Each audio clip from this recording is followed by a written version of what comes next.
దేశ ప్రగతికి పతనానికి కారణం జనాభా. అడ్డు అదుపు లేని జనాభా పెరుగుదల ఆకలి దారిద్ర్యాలను మిగులుస్తుంది. సామాజిక, ఆర్థిక, రాజకీయ సమస్యలకు కారణమవుతుంది. ప్రపంచ వ్యాప్తంగా పట్టణీకరణ శరవేగంగా పెరుగుతోంటే మరోవైపు వనరుల లేమి వెంటాడుతోంది. సకాలంలో ప్రభుత్వాలు సరైన నిర్ణయాలు తీసుకోని పక్షంలో మౌలిక వసతుల లేమి, నిరుద్యోగం వంటి సమస్యలు ప్రగతికి ఆటంకంగా మారుతాయి. సైన్స్, మెడిసిన్ రంగాల్లో వచ్చిన అభివృద్ధి కూడా జనాభా పెరుగుదలకు ఒక కారణం. వీటి కారణంగానే శిశు మరణాల రేటు తగ్గిపోవడంతో పాటు చాలా మంది వృద్ధాప్యంలో కూడా మనుగడ కొనసాగిస్తున్నారు. ఇక ముందు కూడా ఇదే కొనసాగనున్న నేపథ్యంలో 2050 నాటికి ప్రపంచ సగటు ఆయుర్దాయం 77.2 సంవత్సరాలుగా ఉండనుంది. భారతదేశం ప్రపంచంలో అత్యధిక జనాభా కలిగిన దేశంగా అవతరించింది. ఐక్యరాజ్య సమితి అంచనా ప్రకారం ప్రస్తుతం మన దేశ జనాభా 146.39 కోట్లుగా ఉంది. 1901లో దేశ జనాభా 23.6 కోట్లు, 1911లో 25.2 కోట్లు, 1921లో 25.1 కోట్లు, 1951లో 36.1 కోట్లు, 2001లో 102.8 కోట్లు, 2011లో 121 కోట్లుగా ఉంది. భారతదేశంలో పూర్వం రాజుల కాలంలోనూ జనగణన జరిగేదని చారిత్రక ఆధారాల్ని బట్టి తెలుస్తోంది. అవి రాతపూర్వకంగా లేకపోవటం లేదా ఆధారాలు లభించకపోవటం, అదీగాక దేశమంతా చిన్న రాజ్యాలుగా ఉండటం వల్ల నాటి వివరాలేవి లభ్యం కాలేదు. ఋగ్వేద కాలంలో జనగణన జరిగినట్టు కొన్ని ఆధారాలు ఉన్నాయి. 4-5 శతాబ్దాల్లో జనాభా లెక్కింపు జరిగినట్టు బౌద్ధ సాహిత్యంలో ప్రస్తావన ఉంది. అలెగ్జాండర్ దండయాత్ర సమయంలో భారతదేశ జనసాంద్రత కిక్కిరిసి ఉండేదని అలెగ్జాండర్ సేవలు ప్రస్తావించాయి. మౌర్య సామ్రాజ్యంలో జనగణన జరిగినట్టు కౌటిల్యుడు రాశాడు. ఒక అంచనా ప్రకారం సాధారణ శకం 1600వ సంవత్సరంలో మన దేశ జనాభా 10 కోట్లు. ఇది 1800వ సంవత్సరంలో 12 కోట్లకు చేరింది. 1841లో 13 కోట్లు, 1871లో 22.5 కోట్లకు చేరింది. తరువాత 1871 నుంచి 2011 వరకు దేశంలో 15 సార్లు జనగణన జరిగింది. ప్రస్తుతం 16వ జనగణన జరుగుతోంది. 1901-1921 మధ్య కాలంలో అంటే 19వ శతాబ్దంలో జనాభా పెరుగుదల నెమ్మదిగా సాగింది. 1901-11 మధ్య కాలంలో పెరుగుదల రేటు కేవలం 5.42% మాత్రమే. 1921-51 మధ్య కాలంలో దేశ జనాభా 25.1 నుంచి 36.1 కోట్లకు పెరిగింది. 3 దశాబ్దాల కాలంలో 47.3% జనాభా వృద్ధి రేటు నమోదైంది. దీన్ని స్థిరమైన వృద్ధి రేటుగా పరిగణిస్తారు. 1951-81 మధ్య కాలంలో జనాభా విస్ఫోటనం జరిగింది. 1951లో 36.1 కోట్ల నుంచి ఏకంగా 68.33 కోట్లకు పెరిగింది. 30 ఏళ్ల కాలంలో 89.36% వృద్ధి రేటు నమోదైంది. 1981-2011 మధ్య కాలంలో వృద్ధి రేటు ఎక్కువగా ఉన్నప్పటికీ 1981తో పోలిస్తే తక్కువనే చెప్పాలి. భారతదేశం కేవలం జనాభా పెరుగుదల వల్ల ఎదురవుతోన్న సవాళ్లనే కాదు, జనాభా నిష్పత్తిలో మతపరమైన ప్రాబల్యాలు మారుతుండటంతో అధిగమించలేని సమస్యల వైపు పయనిస్తోంది. కేంద్ర ప్రభుత్వం డెమోగ్రఫీలో వస్తోన్న మార్పులపై ఇటీవలే దృష్టి సారించింది. చొరబాట్లు, ఇతర కారణాలతో ఏర్పడే జనాభా మార్పు ఏ దేశానికైనా పెను సవాలే. జనాభా నిష్పత్తుల్లో వస్తోన్న మార్పులను అధ్యయనం చేసేందుకు కేంద్ర ప్రభుత్వం ఉన్నత స్థాయి కమిటీని ఇటీవలే నియమించింది. రిటైర్డ్ జడ్జి ప్రకాష్ ప్రభాకర్ నవ్లేకర్ ఈ కమిటీకి నేతృత్వం వహించనున్నారు. కమిటీలో మాజీ ఐఏఎస్ అధికారి దుర్గా శంకర్ మిశ్రా, మాజీ ఐపీఎస్ అధికారి బాలాజీ శ్రీవాస్తవ, ఆర్థికవేత్త డాక్టర్ షమికా రవి, జనగణన కమిషనర్ సభ్యులుగా ఉంటారు. అక్రమ వలసలు, సరిహద్దుల్లో చొరబాట్లు, ఇతర అసాధారణ కారణాలతో దేశవ్యాప్తంగా చోటు చేసుకుంటున్న మార్పులతో పాటు మత, సామాజిక వర్గాల వారీగా జనాభా మార్పుల సరళిని ఈ కమిటీ సమగ్రంగా విశ్లేషించనుంది. దీనికి తగిన పరిష్కారాల్ని కూడా కమిటీ సూచించనుంది. సరిగ్గా ఇదే సమయంలో కేంద్ర ఎన్నికల కమిషన్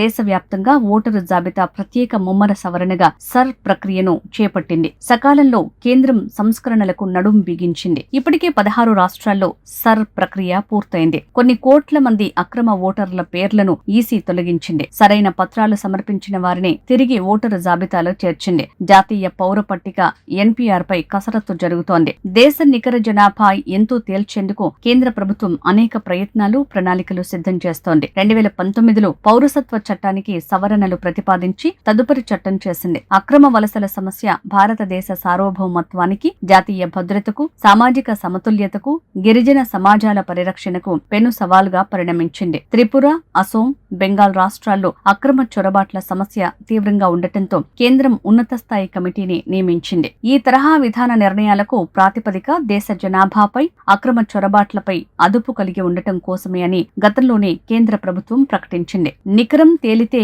తకరారు తీరుతుంది. ఇది కేంద్రం అనుసరిస్తున్న సూత్రం. ప్రపంచవ్యాప్తంగా జనాభా 800 కోట్లను ఎప్పుడో దాటేసింది. కొన్ని దేశాల్లో జనాభా సంఖ్య భారీగా తగ్గిపోతోంది. యూరోప్ దేశాల్లో జననాల రేటు వేగంగా తగ్గిపోతోంది. అలాగే వృద్ధుల జనాభా విపరీతంగా పెరిగిపోతోంది. దీంతో ఆయా దేశాల ఆర్థిక వ్యవస్థలు చిన్నాభిన్నమవుతున్నాయి. ప్రపంచంలో అత్యంత అభివృద్ధి చెందిన ఆర్థిక వ్యవస్థలున్న దేశాలు ఇప్పటికే జనాభా క్షీణతను ఎదుర్కొంటున్నాయి. జనాభా క్షీణతలో ప్రపంచంలోనే దక్షిణ కొరియా మొదటి స్థానంలో ఉంది. ఇన్స్టిట్యూట్ ఫర్ ఫ్యూచర్ నివేదిక ప్రకారం 2125 నాటికి దక్షిణ కొరియా జనాభా 11.15 మిలియన్లకు అంటే 15% తగ్గుతుందని అంచనా. ఇది ప్రపంచంలో అతి తక్కువ జనన రేటు. జపాన్ కూడా జనాభా క్షీణత సమస్యను ఎదుర్కొంటోంది. తక్కువ జనన రేటు, ఎక్కువ జీవనకాలం వల్ల జపాన్ జనాభాలో వృద్ధాప్యం రేటు పెరుగుతుంది. జపాన్లో 100 ఏళ్లు దాటిన వృద్ధుల సంఖ్య భారీగానే ఉంది. చైనా జనాభా 2100 నాటికి 63.30 తగ్గుతుందని అంచనా. భారత జనాభా 2061 నాటికి 1.7 బిలియన్లకు చేరుకుని ఆ తర్వాత క్రమంగా తగ్గి 2100 నాటికి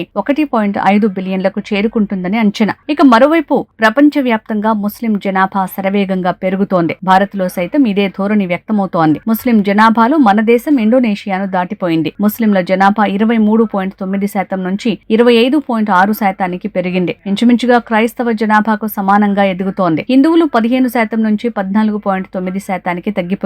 2010లో భారత్లో హిందువుల జనాభా 80% కాగా 2025 నాటికి ఇది 79% పడిపోయింది. అదే సమయంలో భారత్లో ముస్లింల జనాభా 14.3% నుంచి 15.2% పెరిగింది. Kazakhstan, Benin, Lebanon, Oman, Tanzania దేశాల్లో ముస్లింల జనాభా గణనీయంగా పెరిగింది. యూరోప్ లో ఫ్రాన్స్, జర్మనీ, యూకేలో సైతం ముస్లిం జనాభా రోజురోజుకు పెరుగుతోంది. 1950తో పోల్చుకుంటే 2015లో హిందువుల జనాభా వాటా 7.82% తగ్గిందని గణాంకాలు చెప్తున్నాయి. అదే సమయంలో ముస్లిం జనాభా వాటా 43% పెరిగింది. ప్రపంచ వ్యాప్తంగా 38 ఇస్లామిక్ దేశాల్లో మెజారిటీ మతస్థుల సంఖ్య పెరిగింది. భారతదేశంలో వేగవంతమైన జనాభా పెరుగుదల నిరుద్యోగ సమస్యను సృష్టిస్తోంది. ఉద్యోగాల లభ్యత కంటే ఉద్యోగార్థుల సంఖ్య విపరీతంగా ఉంది. దీంతో విపరీతమైన పోటీ ఏర్పడింది. ప్రపంచంలో ఏ దేశానికి లేని అద్భుతమైన అనుకూలత మన దేశానికి ఉంది. జనాభా అత్యధికంగా ఉన్నప్పటికీ అందులో యువ జనాభా అధికంగా ఉంది. శ్రమశక్తిని, మేధాశక్తిని వెచ్చించే యువత ఉండటంతో మన దేశంలోని ఉత్పాదక పరిశ్రమలు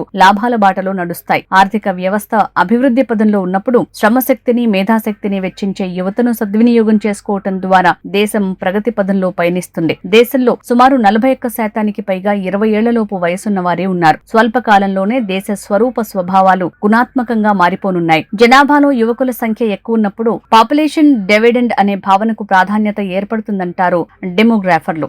ఈ కారణంగానే కేంద్ర ప్రభుత్వం యువ జనాభాపై దృష్టి సారించింది. అందుకే స్కిల్ డెవలప్మెంట్ అనే మంత్రిత్వ శాఖను ఏర్పాటు చేసింది. యువ జనాభా ఉండటం మాత్రమే కాదు, వారికి అవసరమైన నైపుణ్య అభివృద్ధి తప్పనిసరిగా ఉండాలనే ఉద్దేశంతో దేశవ్యాప్తంగా స్కిల్ డెవలప్మెంట్ ను ప్రోత్సహిస్తోంది. 2016లోనే కేంద్ర ప్రభుత్వం 50 కోట్ల మంది యువకులకు నైపుణ్య శిక్షణ ఇవ్వాలని లక్ష్య నిర్దేశం చేసుకుంది. స్టార్టప్, మేక్ ఇన్ ఇండియా వంటి విధాన నిర్ణయాలు అందులో భాగమేనని చెప్పాలి. 2025 డిసెంబర్ 15న భారత ప్రభుత్వం వెల్లడించిన వివరాల ప్రకారం 15 ఏళ్లు అంతకంటే ఎక్కువ వయసున్న వ్యక్తుల నిరుద్యోగిత రేటు 2025 నవంబర్లో 4.7% తగ్గింది. 15 సంవత్సరాలు అంతకంటే ఎక్కువ వయసున్న వ్యక్తుల మొత్తం కార్మిక జనాభా నిష్పత్తి అంటే వర్కర్ పాపులేషన్ రేషియో 2025 అక్టోబర్ నాటికి 52.5% నుంచి 53.2% మెరుగుపడింది. ప్రపంచ బ్యాంక్ 2025 ఏప్రిల్లో భారతదేశంలో పేదరిక గణాంకాలను ప్రకటించింది. 10 ఏళ్లలో 17.1 కోట్ల మంది